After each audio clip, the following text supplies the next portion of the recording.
শীতকাল বড্ড একটা প্রিয় কাল আমার, খুবই ভালো লাগে। আগে জানো তো, যখন স্কুলে পড়তাম তখন আমার গরমকাল ভালো লাগতো, সবাইকে বলতাম আমার গরমকাল ভালো লাগে। কিন্তু না, এখন না, সত্যি কথা বলতে গরমকালের থেকে আমার শীতকালটাই বড্ড প্রিয়। কিন্তু এই যে ওঠাটাই হচ্ছে আমার কাছে খুব বড় ব্যাপার শীতকালে। যাই হোক, ঘুম থেকে উঠতে কিন্তু আমার শীতকালে খুবই কষ্ট হয়। আর এদিকে দেখো, বাড়ির সমস্ত কাজ এগিয়ে নিয়েছি, এখন জামা কাপড়গুলো মেলে দিচ্ছি। মা ওদিকে স্নান করে ধূপ দিতে গেছে, আর সোনামা এখনও পর্যন্ত ঘুমোচ্ছে।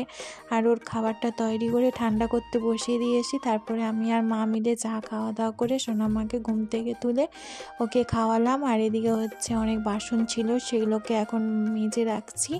মেজে ধুয়ে নিয়ে এই যে এখন হচ্ছে রান্নার কাছে এসেছি। মা হচ্ছে শাকের তরকারি করেছিল, সেটা তুলে নিয়েছি, আর চিকেনটাকে কষছে, আর আমি ওদিকে হচ্ছে তারই ফাঁকে স্নান করে নিয়েছি।